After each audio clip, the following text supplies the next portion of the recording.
ವೀಕ್ಷಕರೇ, ರಾಜ್ಯ ಸರ್ಕಾರದ ವತಿಯಿಂದ ಕಾರ್ಮಿಕರಿಗಾಗಿ ಜಾರಿಯಲ್ಲಿರುವ ಹಲವು ಸಾಮಾಜಿಕ ಹಾಗೂ ಆರ್ಥಿಕ ಸೌಲಭ್ಯಗಳ ಕುರಿತು ಈ ಕ್ಷಣದ ಮಹತ್ವದ ಮಾಹಿತಿಯನ್ನು ನಾವು ನಿಮಗೆ ವಿವರವಾಗಿ ನೀಡುತ್ತಿದ್ದೇವೆ.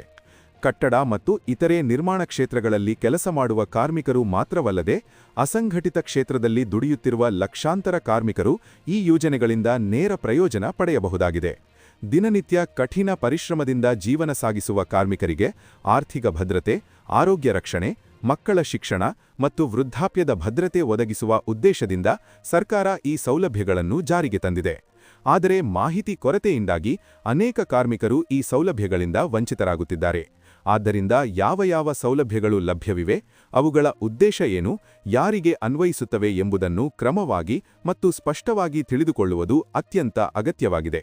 ಮೊದಲನೆಯದಾಗಿ ಬಸ್ ಪಾಸ್ ಸೌಲಭ್ಯ ಕುರಿತು ನೋಡೋಣ. ರಾಜ್ಯ ಸರ್ಕಾರದ ಕಾರ್ಮಿಕ ಕಲ್ಯಾಣ ಯೋಜನೆಯಡಿ ಕಾರ್ಮಿಕರ ಮಕ್ಕಳ ವಿದ್ಯಾಭ್ಯಾಸಕ್ಕೆ ಅನುಕೂಲವಾಗುವಂತೆ ಉಚಿತ ಅಥವಾ ರಿಯಾಯಿತಿ ದರದ ಬಸ್ ಪಾಸ್ ಸೌಲಭ್ಯವನ್ನು ಒದಗಿಸಲಾಗಿದೆ. ಬೆಂಗಳೂರು ನಗರ ಪ್ರದೇಶದಲ್ಲಿ ಬಿಎಂಟಿಸಿ ಮೂಲಕ ಮತ್ತು ರಾಜ್ಯದ ಇತರೆ ಭಾಗಗಳಲ್ಲಿ ಕೆಎಸ್ಆರ್ಟಿಸಿ ಮೂಲಕ ಕಾರ್ಮಿಕರ ಮಕ್ಕಳು ಶಾಲೆ ಮತ್ತು ಕಾಲೇಜಿಗೆ ಪ್ರಯಾಣಿಸಲು ಬಸ್ ಪಾಸ್ ಸೌಲಭ್ಯವನ್ನು ಪಡೆಯಬಹುದು. ಇದರಿಂದ ದಿನನಿತ್ಯದ ಪ್ರಯಾಣ ವೆಚ್ಚ ಕಡಿಮೆಯಾಗುವುದರ ಜೊತೆಗೆ ಮಕ್ಕಳ ಶಿಕ್ಷಣಕ್ಕೆ ನಿರಂತರತೆ ದೊರೆಯುತ್ತದೆ. ಎರಡನೆಯದಾಗಿ ತಾಯಿ ಮಗು ಸಹಾಯಹಸ್ತ ಯೋಜನೆಯ ಬಗ್ಗೆ ತಿಳಿದುಕೊಳ್ಳೋಣ. ಮಹಿಳಾ ಕಾರ್ಮಿಕರ ಆರೋಗ್ಯ ಮತ್ತು ಅವರ ಮಗುವಿನ ಪೌಷ್ಟಿಕತೆ ಹಾಗೂ ಶಿಕ್ಷಣವನ್ನು ಗಮನದಲ್ಲಿಟ್ಟುಕೊಂಡು ಈ ಸೌಲಭ್ಯವನ್ನು ಜಾರಿಗೆ ತರಲಾಗಿದೆ. ಮಹಿಳಾ ಕಾರ್ಮಿಕರಿಗೆ ಮಗು ಜನಿಸಿದ ನಂತರ ಪ್ರತಿ ವರ್ಷ 6,000 ರೂಪಾಯಿ ಸಹಾಯಧನವನ್ನು ನೀಡಲಾಗುತ್ತದೆ. ಈ ಸಹಾಯಧನವನ್ನು 3 ವರ್ಷಗಳವರೆಗೆ ನೀಡಲಾಗುತ್ತಿದ್ದು, ಇದರಿಂದ ಮಗುವಿನ ಪೌಷ್ಟಿಕ ಆಹಾರ, ಆರೋಗ್ಯ ಮತ್ತು ಪ್ರಾರಂಭಿಕ ಶಿಕ್ಷಣಕ್ಕೆ ನೆರವಾಗುತ್ತದೆ. ಮೂರನೆಯದಾಗಿ ಪಿಂಚಣಿ ಸೌಲಭ್ಯ ಅತ್ಯಂತ ಮಹತ್ವದ ಯೋಜನೆಯಾಗಿದೆ. ಕಟ್ಟಡ ಮತ್ತು ಇತರೆ ನಿರ್ಮಾಣ ಕಾರ್ಮಿಕ ಕಲ್ಯಾಣ ಮಂಡಳಿಯಲ್ಲಿ ಕನಿಷ್ಠ 3 ವರ್ಷಗಳ ಕಾಲ ಸದಸ್ಯತ್ವ ಹೊಂದಿರುವ ಕಾರ್ಮಿಕರು 60 ವರ್ಷ ವಯಸ್ಸು ಪೂರೈಸಿದ ನಂತರ ಈ ಪಿಂಚಣಿ ಸೌಲಭ್ಯಕ್ಕೆ ಅರ್ಹರಾಗುತ್ತಾರೆ. ಅರ್ಹ ಫಲಾನುಭವಿಗಳಿಗೆ ಪ್ರತಿ ಮಾಸ 1,000 ರೂಪಾಯಿ ಪಿಂಚಣಿಯನ್ನು ನೀಡಲಾಗುತ್ತದೆ.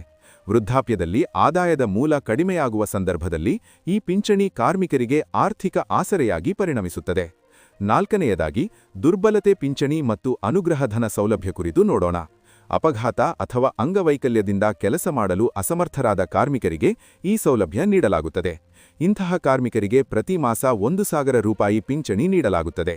ಜೊತೆಗೆ ಗಂಭೀರ ಅಂಗವೈಕಲ್ಯ ಉಂಟಾದ ಸಂದರ್ಭದಲ್ಲಿ 1,00,000 ರೂಪಾಯಿವರೆಗೆ ಅನುಗ್ರಹಧನವನ್ನು ನೀಡಲಾಗುತ್ತದೆ.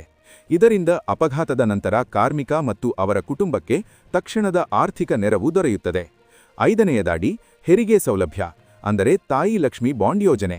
ಕಾರ್ಮಿಕ ಮಹಿಳೆಯರಿಗೆ ಈ ಸೌಲಭ್ಯವನ್ನು ನೀಡಲಾಗುತ್ತಿದ್ದು, ಹೆಣ್ಣು ಮಗುವಿಗೆ 30,000 ರೂಪಾಯಿ ಮತ್ತು ಗಂಡು ಮಗುವಿಗೆ 20,000 ರೂಪಾಯಿ ಸಹಾಯಧನವನ್ನು ನೀಡಲಾಗುತ್ತದೆ.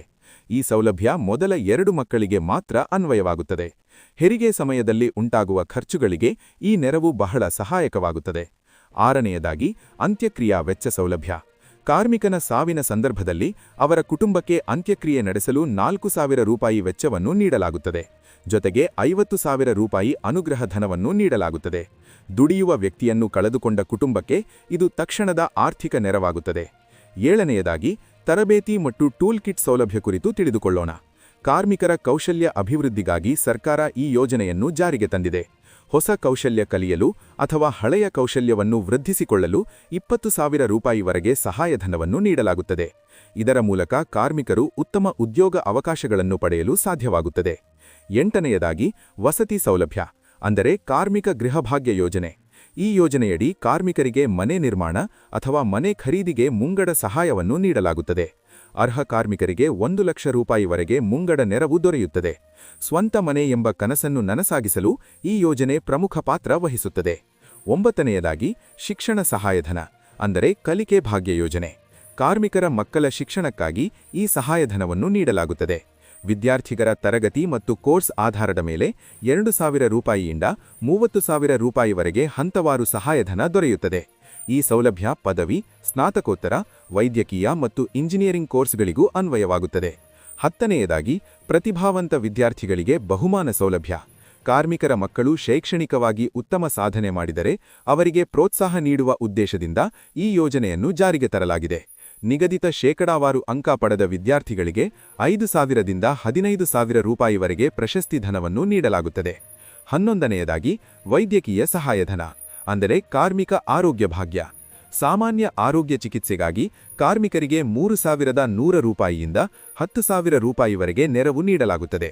ಚಿಕಿತ್ಸೆ ವೆಚ್ಚದ ಭಾರವನ್ನು ಕಡಿಮೆ ಮಾಡುವ ಉದ್ದೇಶದಿಂದ ಈ ಸೌಲಭ್ಯವನ್ನು ಜಾರಿಗೆ ತರಲಾಗಿದೆ. 12ನೇದಾಗಿ ಅಪಘಾತ ಪರಿಹಾರ ಸೌಲಭ್ಯ. ಅಪಘಾತದಿಂದ ಕಾರ್ಮಿಕನ ಮರಣ ಸಂಭವಿಸಿದರೆ 5 ಲಕ್ಷ ರೂಪಾಯಿ ಪರಿಹಾರವನ್ನು ನೀಡಲಾಗುತ್ತದೆ. ಸಂಪೂರ್ಣ ದುರ್ಬಲತೆಗೆ 2 ಲಕ್ಷ ರೂಪಾಯಿ ಮತ್ತು ಭಾಗಶಃ ದುರ್ಬಲತೆಗೆ 1 ಲಕ್ಷ ರೂಪಾಯಿ ಪರಿಹಾರ ನೀಡಲಾಗುತ್ತದೆ. ಇದು ಕಾರ್ಮಿಕ ಕುಟುಂಬದ ಭವಿಷ್ಯ ಭದ್ರತೆಗೆ ಅತ್ಯಂತ ಮಹತ್ವದ್ದಾಗಿದೆ. 13ನೇದಾಗಿ ಪ್ರಮುಖ ವೈದ್ಯಕೀಯ ವೆಚ್ಚ ಸೌಲಭ್ಯ, ಅಂದರೆ ಕಾರ್ಮಿಕ ಚಿಕಿತ್ಸಾ ಭಾಗ್ಯ ಯೋಜನೆ. ಹೃದ್ರೋಗ, ಕ್ಯಾನ್ಸರ್, ಕಿಡ್ನಿ ಸಮಸ್ಯೆ ಅಥವಾ ದೊಡ್ಡ ಶಸ್ತ್ರಚಿಕಿತ್ಸೆಗಳಂತಹ ಗಂಭೀರ ಚಿಕಿತ್ಸೆಗೆ 1 ಲಕ್ಷ ರೂಪಾಯಿವರೆಗೆ ನೆರವು ನೀಡಲಾಗುತ್ತದೆ. ಇಂತಹ ದುಬಾರಿ ಚಿಕಿತ್ಸೆಗೆ ಈ ಯೋಜನೆ ದೊಡ್ಡ ಸಹಾಯವಾಗುತ್ತದೆ. 14ನೇದಾಗಿ ಮದುವೆ ಸಹಾಯಧನ, ಅಂದರೆ ಗೃಹಲಕ್ಷ್ಮಿ ಬಾಂಡ್. ಕಾರ್ಮಿಕರು ಮತ್ತು ಅವರ 2 ಮಕ್ಕಳ ಮದುವೆಗೆ ತಲಾ 50,000 ರೂಪಾಯಿ ಸಹಾಯಧನವನ್ನು ನೀಡಲಾಗುತ್ತದೆ. ಮದುವೆ ಸಂದರ್ಭದಲ್ಲಿ ಉಂಟಾಗುವ ಆರ್ಥಿಕ ಒತ್ತಡವನ್ನು ಕಡಿಮೆ ಮಾಡುವ ಉದ್ದೇಶದಿಂದ ಈ ಯೋಜನೆಯನ್ನು ಜಾರಿಗೆ ತರಲಾಗಿದೆ. 15ನೇದಾಗಿ ಎಲ್ಪಿಜಿ ಸಂಪರ್ಕ ಸೌಲಭ್ಯ, ಅಂದರೆ ಕಾರ್ಮಿಕ ಅನಿಲ ಭಾಗ್ಯ ಯೋಜನೆ. ಅರ್ಹ ಕಾರ್ಮಿಕರಿಗೆ ಉಚಿತವಾಗಿ ಎಲ್ಪಿಜಿ ಅನಿಲ ಸಂಪರ್ಕ ಮತ್ತು 2 ಬರ್ನರ್ ಸ್ಟವ್ ನೀಡಲಾಗುತ್ತದೆ. ಇದರಿಂದ ಇಂಧನ ವೆಚ್ಚ ಕಡಿಮೆಯಾಗುವುದರ ಜೊತೆಗೆ ಆರೋಗ್ಯಕರ ಅಡುಗೆ ವ್ಯವಸ್ಥೆ ಸಾಧ್ಯವಾಗುತ್ತದೆ. ವೀಕ್ಷಕರೇ, ಈ ಎಲ್ಲಾ ಸೌಲಭ್ಯಗಳನ್ನು ಪಡೆಯಲು ಕಾರ್ಮಿಕರು ಕಟ್ಟಡ ಮತ್ತು ಇತರೆ ನಿರ್ಮಾಣ ಕಾರ್ಮಿಕ ಕಲ್ಯಾಣ ಮಂಡಳಿಯಲ್ಲಿ ಕಡ್ಡಾಯವಾಗಿ ನೋಂದಾಯಿತರಾಗಿರಬೇಕು. ನೋಂದಣಿ ಇಲ್ಲದೆ ಯಾವುದೇ ಸೌಲಭ್ಯವನ್ನು ಪಡೆಯಲು ಸಾಧ್ಯವಿಲ್ಲ ಎಂಬುದನ್ನು ಗಮನಿಸಬೇಕು. ಆದ್ದರಿಂದ ಇನ್ನೂ ನೋಂದಣಿ ಮಾಡಿಸಿಕೊಳ್ಳದ ಕಾರ್ಮಿಕರು ಕೂಡ ಕೂಡಲೇ ನೋಂದಣಿ ಪ್ರಕ್ರಿಯೆ ಪೂರ್ಣಗೊಳಿಸಿಕೊಳ್ಳಬೇಕೆಂದು ಸರ್ಕಾರ ಮನವಿ ಮಾಡಿದೆ. ಒಟ್ಟಾರೆ ಹೇಳುವುದಾದರೆ, ರಾಜ್ಯ ಸರ್ಕಾರ ಕಾರ್ಮಿಕರ ಜೀವನ ಸುಧಾರಣೆಗೆ ಹಲವು ಮಹತ್ವದ ಯೋಜನೆಗಳನ್ನು ಜಾರಿಗೆ ತಂದಿದೆ. ಆದರೆ ಮಾಹಿತಿ ಇಲ್ಲದ ಕಾರಣ ಅನೇಕರು ಈ ಸೌಲಭ್ಯಗಳಿಂದ ವಂಚಿತರಾಗುತ್ತಿದ್ದಾರೆ. ಆದ್ದರಿಂದ ಈ ಮಾಹಿತಿಯನ್ನು ಇತರೆ ಕಾರ್ಮಿಕರಿಗೂ ಹಂಚಿಕೊಳ್ಳಿ. ಕಾರ್ಮಿಕರ ಹಿತಾಸಕ್ತಿಗೆ ಸಂಬಂಧಿಸಿದ ಇನ್ನಷ್ಟು ಉಪಯುಕ್ತ ಹಾಗೂ ನಿಖರ ಮಾಹಿತಿಗಾಗಿ ನಮ್ಮ ಚಾನೆಲ್ ಅನ್ನು ಸಬ್ಸ್ಕ್ರೈಬ್ ಮಾಡಿ, ವಿಡಿಯೋಗೆ ಲೈಕ್ ಮಾಡಿ ಹಾಗೂ ನಿಮ್ಮ ಅಭಿಪ್ರಾಯವನ್ನು ಕಾಮೆಂಟ್ನಲ್ಲಿ ತಿಳಿಸಿ. ಧನ್ಯವಾದಗಳು.